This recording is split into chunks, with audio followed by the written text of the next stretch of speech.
Si l'estuaire de la Gironde était une porte, elle en serait le verrou, une sentinelle de pierre solidement ancrée, prête à repousser les assauts des vagues et des ennemis. Pendant des siècles, elle a protégé Bordeaux, une cité bourdonnante d'activité et l'un des plus importants ports commerciaux de France. Aujourd'hui, je me trouve au cœur de ce verrou imposant. Je t'emmène à la découverte de la citadelle de Blaye.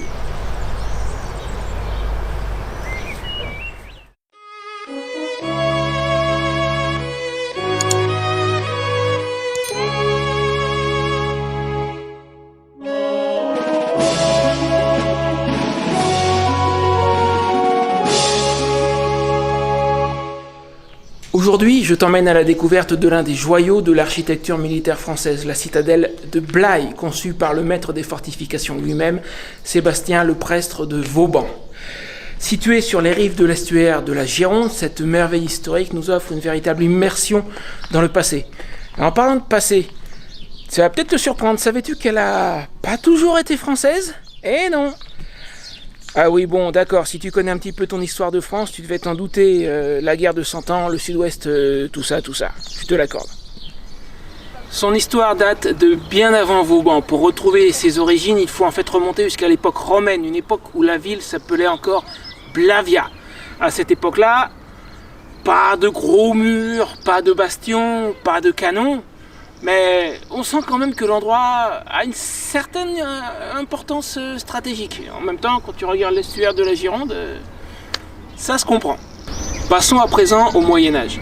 L'endroit est fortifié, mais il est devenu anglais, comme toute la région d'ailleurs. Oui, tu as bien entendu, anglais. Comment ça se fait ? Pour le comprendre, il faut s'intéresser à Aliénor d'Aquitaine, cette femme au destin rocambolesque qui, après l'annulation de son mariage avec Louis VII, faute de lui avoir donné un héritier, entre autres, de reine de France, passa reine d'Angleterre en 1152 lorsqu'elle épousa Henri II Plantagenet.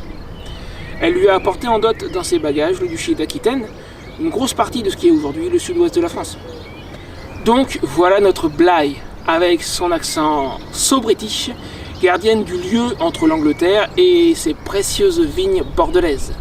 La région est bien entendu convoitée des deux bords, et c'est à la bataille de Castillon en 1453 que la région retombe enfin dans le giron du roi de France. Jean Bureau, maître de l'artillerie de Charles VII, renverse la situation et reprend la région pour la France, mettant fin à presque 300 ans de Tea Time et de God Save the Queen. Ce qui nous amène à présent à Vauban. Lorsqu'il arrive ici en 1685, Vauban ne trouve pas un emplacement vide. Je te l'ai dit, le lieu est exploité et convoité depuis l'Antiquité romaine. À une époque, il y a eu un camp militaire romain ici. Puis au moment de l'arrivée de Vauban, il y a notamment ce château médiéval du XIIe siècle que tu as pu voir, qui a été d'ailleurs partiellement désassemblé par les protestants au XVIe, restauré et amélioré au début du XVIIe siècle sous Louis XIII. Et Vauban arrive ici en 1685 et il y a en fait déjà une rénovation en cours depuis 1680 par l'architecte François Ferry. Donc Vauban va arriver là, il va repérer les défauts, les faiblesses de l'endroit, notamment, pas que, mais au niveau du château médiéval, l'ancienne barbacane qui lui servait d'entrée, qu'il va repérer comme étant un point faible et qu'il va intégrer dans son propre mur, on en reparlera dans un moment. Donc il arrive sur quelque chose qui est déjà en cours et qu'il va modifier, améliorer. Mais au fait, Jamy, ça marche comment une citadelle Vauban ? Alors approche-toi, je vais te montrer, parce que d'ici on voit une grande partie du dispositif. Une citadelle Vauban, c'est une affaire de maths, de sciences et de stratégie. Et entre parenthèses, est-ce que tu connais la différence entre une citadelle et un château fort tel qu'on pouvait en voir au Moyen-Âge ? Je te laisse me mettre ta réponse dans les commentaires et je te donne le fin mot de l'histoire à la fin de la vidéo. Donc surtout, reste bien jusqu'à la fin. Alors oui, des maths, parce que l'ami Vauban, il a un petit penchant pour la géométrie. Déjà d'ici, tu dois pouvoir t'apercevoir que les murs sont tous en forme régulière et en angle. Ça, c'est fait exprès. L'idée, c'est que chaque mur puisse en couvrir deux autres, de sorte que, quoi que tu fasses, si tu veux prendre la citadelle d'assaut, tu te retrouves forcément dans un tir croisé, c'est pas possible autrement. Ça, c'est une première chose. Ensuite, d'ici, tu peux voir la toute première ligne de défense ce qu'on appelle le glacis, c'est cette grande esplanade herbeuse là-bas, tu vois, qui est totalement à découvert. Ça aussi, c'est volontaire. Des défenseurs étaient postés sur le glacis, et au cas où ils sont obligés de se replier, tu vois les escaliers qui sont là. Ils sont destinés aux défenseurs positionnés sur le glacis pour qu'ils puissent se replier vers le fossé, qui était un fossé sec. C'est pas une douve comme sur un château fort médiéval, c'est un fossé sec avec au centre une tranchée destinée à ralentir les ennemis si jamais ils devaient arriver jusque dans le fossé. Maintenant, même arrivés dans le fossé, ils ne sont pas tirés d'affaire. Tu as là-bas un poste avancé qu'on appelle une demi-lune. Il y en a plusieurs tout autour de la forteresse. C'est pour ça que si tu regardes une forteresse Vauban vue du ciel, tu auras l'impression de voir une espèce de flocon de neige militaire. Tu as donc là ce poste avancé, cette demi-lune, et un peu partout, comme là-bas, tu vas avoir des bastions. Le bastion couvre la demi-lune couvre le bastion. Ils se protègent mutuellement. Regarde, tu as un autre bastion là. Ça, c'est une autre grande caractéristique des citadelles Vauban. Après, Vauban n'a pas inventé le principe de la citadelle en étoile avec la demi-lune, mais il l'a appliqué sur, si je ne dis pas de bêtises, en France, 162 citadelles, dont 12 sont classées au patrimoine mondial de l'UNESCO, comme celle-ci. Tu remarqueras une autre chose, au niveau des murs. Regarde. Alors moi, avec le soleil, j'ai un petit peu de mal. J'espère que je vais être dans le champ. Là, on a un beau gros mur en pierre, d'accord? Mais là, c'est de la terre. Et de l'autre côté, un autre mur en pierre. Qu'est-ce que ça veut dire que cette histoire? Eh bien, c'est tout simple. Un très gros mur en pierre, un boulet de canon arrive là-dedans, il va casser les pierres, il va faire une brèche. Mais un mur en pierre, enfin deux murs en pierre prenant en sandwich une grosse épaisseur de terre, le boulet arrive là-dedans, la terre absorbe l'impact et il n'y a pas de brèche. Du coup, les murs dans une citadelle comme celle-là sont en fait c'est des sandwichs deux épaisseurs de pierre et une grosse épaisseur de terre tassée dedans. Ce qui va nous conduire à une autre particularité dans cette terre, alors pas spécialement ici, mais un peu partout dans la citadelle. On va creuser des souterrains qui permettent aux hommes de se déplacer d'un poste de défense à l'autre très rapidement. Et cette terre, devine d'où elle provient? On a creusé un fossé juste devant de la terre. On en a. La terre qui est là, elle était là-bas.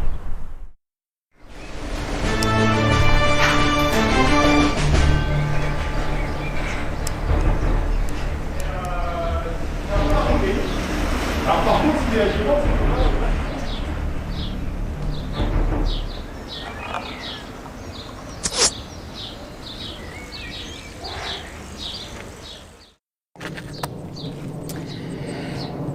Derrière moi, l'estuaire de la Gironde et une île bien particulière, l'île Patay, que tu peux voir d'ici.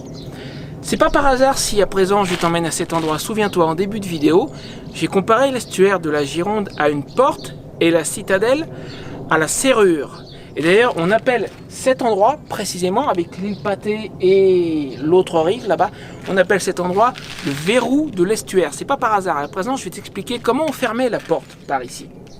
Donc derrière toi, la citadelle de Blaye, le premier élément d'un trio défensif. Sur l'autre rive, là-bas, tout au bout, tu as le fort Médoc. Les deux fonctionnent en tandem, un peu comme deux frères d'armes, chacun sur une rive de l'estuaire pour le fermer. Et au milieu, sur l'île Patay, un fort du même nom, alors que malheureusement on ne voit plus ou quasiment plus d'ici, mais on m'a dit qu'il est toujours bien là, un peu perdu dans la végétation. Et donc ce fort, sur l'île Patay, fort du même nom, fort Patay, servait à attendre deux énormes chaînes entre les deux rives, entre les deux forteresses. Alors pourquoi est-ce qu'on a fait comme ça? Parce que tu le vois bien, l'estuaire de la Gironde est tout simplement immense et les canons de la citadelle n'auraient jamais pu atteindre l'autre rive. Du coup, s'il n'y avait eu que la citadelle, ça aurait été passage à volonté pour les envahisseurs. Les deux forts en tandem, plus le fort Patay au milieu, avec ses chaînes. Imagine que tu sois un envahisseur qui tente de remonter vers Bordeaux, et bien là, tu te trouves arrêté par les chaînes parce que tes navires ne peuvent pas passer. La citadelle qui te pilonne d'un côté, le Fort Médoc qui te pilonne de l'autre. Un vrai coupe-gorge. Et c'est comme ça que fonctionnait le verrou de l'estuaire. Me voici à nouveau devant la porte royale, là où j'ai fait mon introduction tout à l'heure. Alors, qui risque d'être un petit peu à contre-jour à l'heure qu'il est, je m'en excuse, mais je ne dispose que d'un temps limité ici. Le camping est complet à partir du 9 juin, je vais devoir partir. Si tu regardes bien, tu vas remarquer un truc assez curieux ici. Alors, pas concernant la porte royale elle-même, non, ça c'est pas la question. Mais là, regarde ce que je te disais il y a un instant sur le système de défense d'une citadelle. Donc là, tu as un bastion, d'accord? Là-bas, tu as un deuxième bastion. Ok, jusque-là? Et entre les deux bastions, nous nous trouvons en fait sur une demi-lune. Un des postes avancés dont je t'ai parlé tout à l'heure. Celui qu'on a vu d'en haut tout à l'heure, c'est pas le même, mais le principe est le même. Entre deux bastions, on a une demi-lune. Jusque-là, ça ne doit pas te surprendre. Maintenant, si tu regardes bien ce bastion-là, qui a été construit de A à Z par Vauban, et ce bastion, il y a une différence entre les deux. Ils n'ont pas du tout la même tête. On est d'accord. Et ben en fait, ce bastion qui se trouve là derrière moi, à l'origine, c'était la barbacane du château médiéval. Regarde bien. On voit les tours du château médiéval juste derrière. Cette barbacane, c'était l'entrée. C'est par là que le seigneur entrait dans son château. Seulement, petit problème, quand Vauban arrive là, il se dit, cette barbacane, c'est un sacré point faible. Parce qu'il serait facile pour l'ennemi de la prendre. On ne peut pas la garder en l'état. Soit on la démolit, soit on en fait autre chose. Du coup, il a décidé de l'incorporer à son mur. Et si tu la regardes bien, tu as la barbacane qui forme un... C'est une tour en demi-cercle en fait. C'est une demi-tour. Et le mur construit par Vauban, qui va constituer avec la barbacane le bastion de sa... un des bastions de sa citadelle. Donc ici, petite particularité. Plutôt que de tout détruire, Vauban a réutilisé de façon très ingénieuse ce qui existait déjà. Cette citadelle, c'était aussi quasiment une petite ville bourdonnante d'activité. Et non, je ne parle pas des commerces qui y sont présents aujourd'hui, ça va de soi. Je parle de l'époque où elle était habitée par des soldats en garnison qui restaient parfois très longtemps ici. Et du coup, tout s'est organisé pour la vie des soldats. Regarde déjà derrière moi, pour commencer, la maison du commandant de la place. Alors ça, avec encore une histoire totalement rocambolesque. Une duchesse qui a été emprisonnée ici, qui a accouché, qui... Mais non, je te le garde pour la deuxième partie de la vidéo, ça, dans quelques temps. Donc, abonne-toi, si ce n'est pas déjà fait, active la petite cloche pour pas la rater, parce qu'il y a des choses assez spéciales à raconter sur cette maison, et puis sur quelques autres endroits ici aussi. Donc là déjà tu as la maison du commandant de la place. Mais c'est pas tout. Derrière moi, le musée. Et qu'est-ce qu'un musée fiche dans une forteresse Vauban? Tu me diras, c'est un musée aujourd'hui, mais pas à l'époque.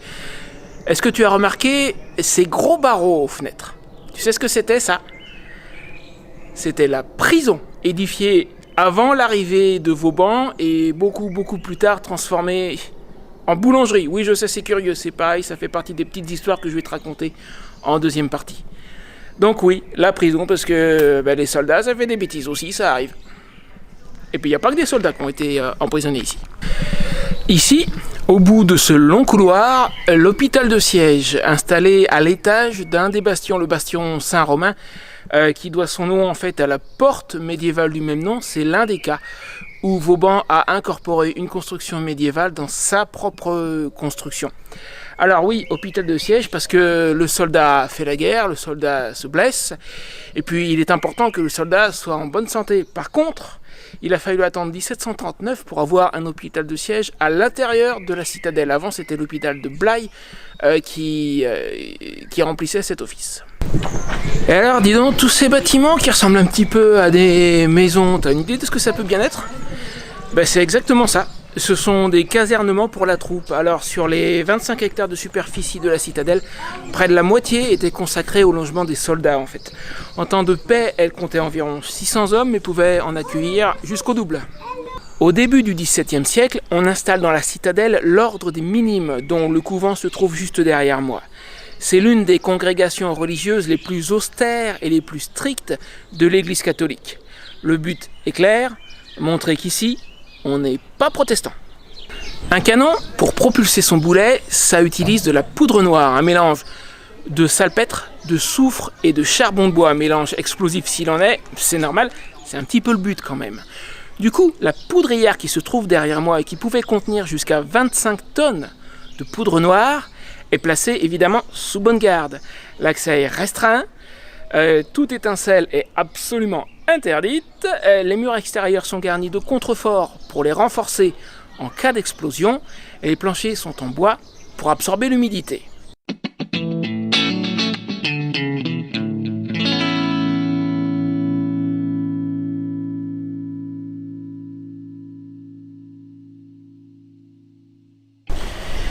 Voici l'un des murs de la prison. Tu vois, on reconnaît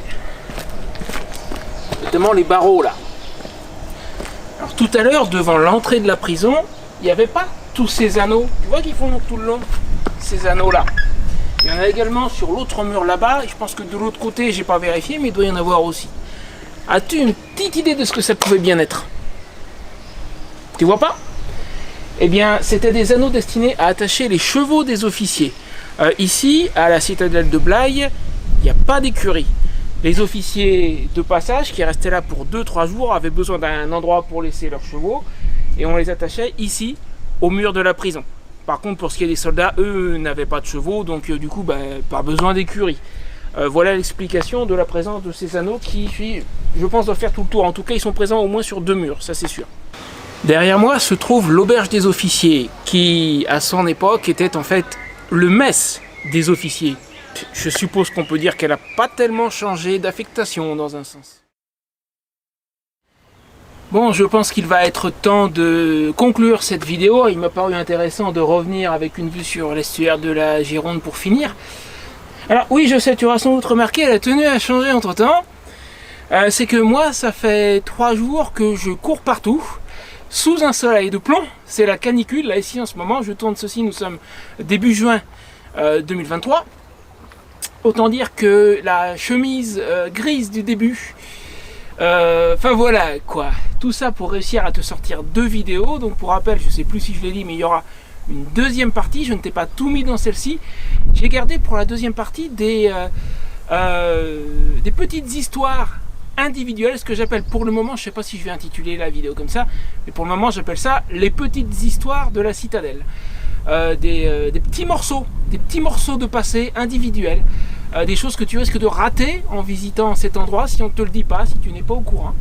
J'ai gardé tout ça pour une deuxième vidéo, donc qui va sortir dans quelques temps, très probablement la semaine prochaine.